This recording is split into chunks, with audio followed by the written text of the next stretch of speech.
আজি এটা নতুন ভিডিও লৈ আপোনালোকক স্বাগতম। আজি এইটো ভিডিওত আলোচনা কৰিম যে লেবাৰ কাৰ্ড বনাইছে নেকি। আপুনি যদি এতিয়ালৈকে লেবাৰ কাৰ্ড বনোৱা নাই তেনেহ'লে আপোনাৰ বাবে এটা ভাল খবৰ, কিয়নো লেবাৰ কাৰ্ডটো সোনকালে আপোনালোকে বনাই লয়। কিয়নো লেবাৰ কাৰ্ডটো থাকিলে আপোনালোকে প্ৰতি মাহে 4,000 টকাকৈ চৰকাৰী আঁচনিৰ টকা লাভ কৰিব। যিসকলে নেকি লেবাৰ কাৰ্ড আগতে বনাইছিলে তেওঁলোকে মাহেকত 4,000 টকাকৈ লাভ কৰি আছে। যদি আপুনি এতিয়াও লেবাৰ কাৰ্ড বনোৱা নাই তেনেহ'লে আপোনালোকে সোনকালে লেবাৰ কাৰ্ডটো বনাই লওক। লেবাৰ কাৰ্ডটো বনালে আপোনালোকে প্ৰতি মাহে 4,000 টকাকৈ লাভ কৰিব। আৰু লেবাৰ কাৰ্ডটো কেনেকৈ বনাব লাগে এইটো ভিডিঅ'ত আমি A to Z আপোনালোকক জনাই দিম। ভিডিঅ'টো অলপ স্কিপ নকৰাকৈ সম্পূৰ্ণৰূপে শেষলৈকে চাই থাকিব। লেবাৰ কাৰ্ডৰ বাবে আবেদন কৰিবৰ বাবে আপোনালোকে অফিচিয়েলি ৱেবছাইটত আহিব লাগিব। অফিচিয়েলি ৱেবছাইটটো ক'ত পাব ভিডিঅ' লাষ্টত আমি আপোনালোকক দেখুৱাই দিম। অফিচিয়েলি ৱেবছাইটত অহাৰ পিছত এনেকুৱাকৈ আহি যাব। ইয়াত চাব পাৰিছে যে Assam building and other কনষ্টিটিউশ্যনছ worker welfare board বুলি দিয়া আছে। এনেকুৱাকৈ আহি যাব। এনেকুৱা অহাৰ পিছত আপোনালোকে কি কৰিব লাগিব, ইয়াত চাব পাৰিছে যে registration page for new worker বুলি দিয়া আছে। ইয়াত আপোনালোকে ক্লিক কৰি দিব লাগিব। ইয়াত আপোনালোকে ক্লিক কৰি দিয়াৰ লগে লগে এনেকুৱাকৈ এখন পেজ আহি যাব। এইটো ফৰ্মটো আপোনালোকে ফিল আপ কৰিব লাগিব। কৰাৰ পিছতহে আপোনালোকে ছাবমিট কৰিলেহে আপোনালোকৰ আবেদন প্ৰক্ৰিয়াটো কমপ্লিট হৈ যাব। তো এইটো ফৰ্ম যেতিয়া আহি যাব, এতিয়া ইয়াত চাব পাৰিছে যে অফিচ বুলি দিয়া আছে। ইয়াত আপোনালোকে ক্লিক কৰি আপোনালোকৰ গাঁৱৰ ওচৰতে যিটো অফিচ হয় সেইটো অফিচৰ নামটো ইয়াত আপোনালোকে দি দিব। আপোনাৰ ডিষ্ট্ৰিক্টৰ অফিচৰ নামটো ইয়াত আপোনালোকে দি দিব লাগিব। তো ইয়াৰ পৰা আপোনালোকে আপোনাৰ ডিষ্ট্ৰিক্টৰ ওচৰত যিটো অফিচৰ নামটো ইয়াত আহি যাব। ইয়াৰ পৰা আপোনালোকে বাছি উলিয়াই দি দিব। যিসকলে নেকি আবেদন কৰিব বিচাৰে তেওঁলোকৰ নামটো আপোনালোকে এইটো ঘৰত বহুৱাই দিব লাগিব। এইটো ঘৰত নামটো বহুৱাই দিয়াৰ পিছত ইয়াত চাব পাৰিছে যে father and husband name, father অথবা হাজবেণ্ডৰ নামটো ইয়াত লিখি দিলেই হ'ব।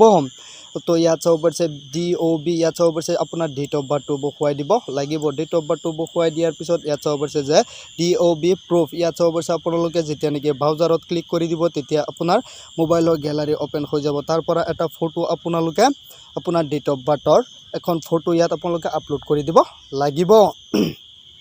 আপলোড কৰাৰ পিছত আপোনালোকে তলফাললৈ আহিব লাগিব। ইয়াত চাব পাৰিছে যে ফটো আপলোড বুলি দিয়া আছে। ইয়াতো আপোনালোকে ব্ৰাউজাৰত ক্লিক কৰি দিব। আপোনাৰ মোবাইলৰ গেলাৰীটো অ'পন হৈ যাব। তাৰ পৰা এখন আপোনাৰ নিজৰ ফটো এখন ইয়াত আপলোড কৰিব লাগিব।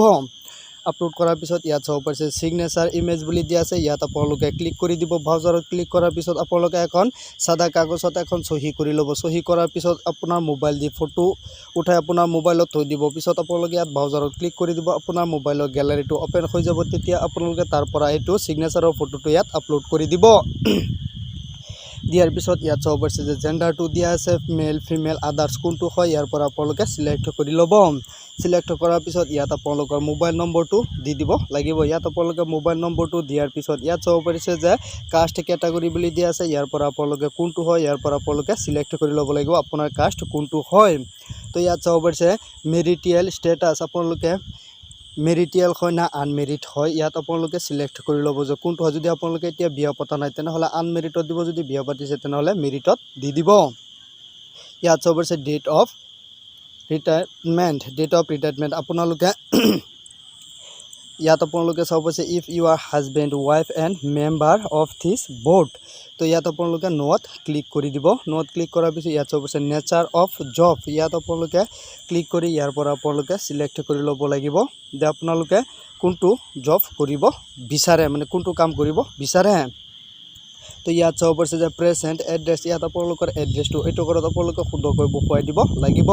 বহুৱাই দিয়াৰ পিছত ইয়াৰ পৰা আপোনালোকৰ কোনটো ডিষ্ট্ৰিক্ট হয় ডিষ্ট্ৰিক্টটো ইয়াৰ পৰা আপোনালোকে চিলেক্ট কৰি ল'ব। ইয়াত আপোনাৰ ব্লক আহি যাব। ব্লকত ইয়াত ক্লিক কৰি আপোনালোকৰ ব্লকটো ইয়াৰ পৰা চিলেক্ট কৰি ল'ব। ইয়াৰ পিছত চাব পাৰিছে GP নেম ৱাৰ্ড নম্বৰ, ইয়াত ক্লিক কৰি আপোনালোকৰ গাঁৱৰ নামটো আহি যাব। তো ইয়াৰ পৰা আপোনালোকে গাঁৱৰ নামটো চিলেক্ট কৰি ল'ব।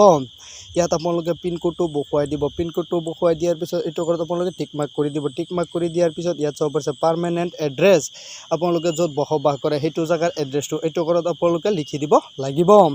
লিখি দিয়াৰ পিছত আপোনালোকৰ বেংক একাউণ্ট নম্বৰটো এইটো ঘৰত বহুৱাই দিব লাগিব, কিয়নো টকাটো বেংক একাউণ্টত সোমাব। সেইটো কাৰণে আপোনালোকে ইয়াত বেংক একাউণ্ট নম্বৰটো এইটো ঘৰত বহুৱাই দিব লাগিব। পিছত ইয়াত চাব পাৰিছে যে বেংক নেম, আপোনাৰ কোনটো বেংক হয় আপোনাৰ বেংকৰ কোনটো নাম হয় সেইটো নামটো ইয়াতো ঘৰত আপোনালোকে বহুৱাই দিব লাগিব। ইয়াত চাব পাৰিছে IFC কোডটো, বেংকৰ IFC কোডটো এইটো ঘৰত বহুৱাই দিব লাগিব। বহুৱাই দিয়াৰ পিছত ইয়াত চাব পাৰিছে বেংক ব্ৰাঞ্চ নেম, আপোনাৰ বেংকটো কোনটো জেগাত হয় ব্ৰাঞ্চৰ নামটো এইটো ঘৰত আপোনালোকে বহুৱাই দিব লাগিব।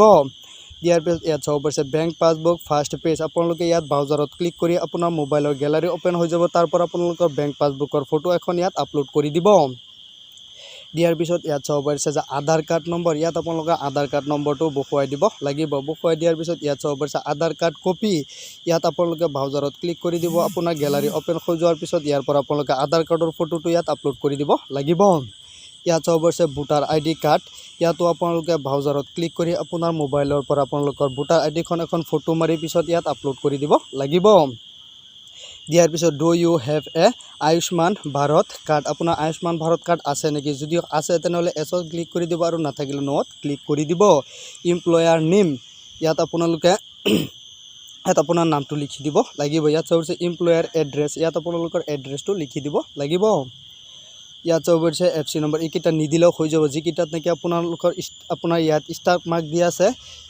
দিয়া আছে সেইকেইটাহে আপোনালোকৰ ফিল আপ কৰিব লাগিব বাকীখিনি নকৰিলেও হৈ যাব এক্সপিৰিয়েঞ্চ চাৰ্টিফিকেট ইয়াত চাব পাৰিছে এক্সপিৰিয়েঞ্চ চাৰ্টিফিকেট বুলি দিয়া আছে আপোনালোকে আগতে য'ত কাম কৰিছে তাৰ পৰা এখন চাৰ্টিফিকেট আনিব লাগিব যদি চাৰ্টিফিকেট নহয় তেনেহ'লে যিজন ঠিকাদাৰৰ লগত আপুনি কাম কৰিছিলে তেওঁৰ পৰা এখন লিখিত কাগজ আনিব লাগিব যে আপুনি তাৰ ওচৰত কাম কৰিছিলে বুলি সেইটো এখন কাগজত লিখাই আনাৰ পিছত আপোনালোকে এইটো ফটো মাৰি ইয়াত আপোনালোকে আপলোড কৰিব লাগিব আপলোডটো কেনেকৈ কৰিব ইয়াত ব্ৰাউজাৰত ক্লিক কৰি দিলে আপোনাৰ মোবাইলৰ গেলাৰীটো ওপেন হৈ যাব তাৰ পৰা আপোনালোকে ফটোটো ইয়াত আপলোড কৰি দিব পিছত ইয়াত চাব পাৰিছে যে নমিনেশ্যন ডিটেইলছ ইয়াত আপোনাৰ নামটো দিব লাগিব ইয়াত আপোনাৰ শ্বেয়াৰ হোল্ডাৰ কিমান টকা শ্বেয়াৰ কৰিব বিচাৰে দিব লাগিব ইয়াত বয়সটো দিব ইয়াত ৰিলেশ্যনশ্বিপ আপোনাৰ কি হয় সেইটো দিব লাগিব ইয়াত আপোনালোকে এড্ৰেছটো দিব ইয়াত আপোনালোকে চইচত ক্লিক কৰি এখন ফটো আপলোড কৰি দিব কৰি দিয়াৰ পিছত ইয়াত চাব পাৰিছে যে ইয়াতো আপোনালোকৰ সেইটো নমিনিৰ ফৰ্মটো আপোনালোকে ইয়াৰ পৰা কৰিব লাগিব এতিয়া ফৰ্মটো আপোনালোকে ক'ত পাব সেইটো আমি আপোনালোকক দেখুৱাই আছোঁ যেতিয়া নেকি প্ৰিণ্ট বেংক নমিনেশ্যন ইয়াত আপোনালোকে ক্লিক কৰি দিলে এখন ফৰ্ম ডাউনলোড হৈ যাব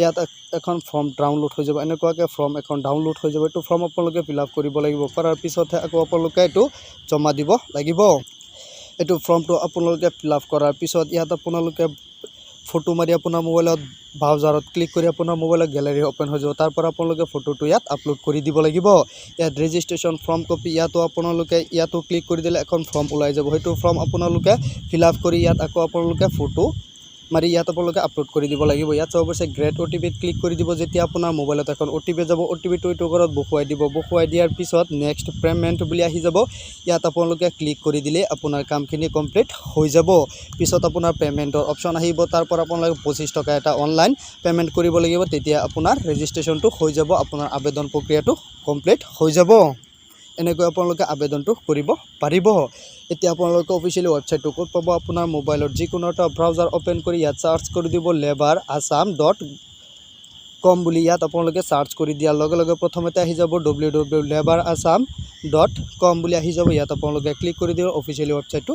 আহি যাব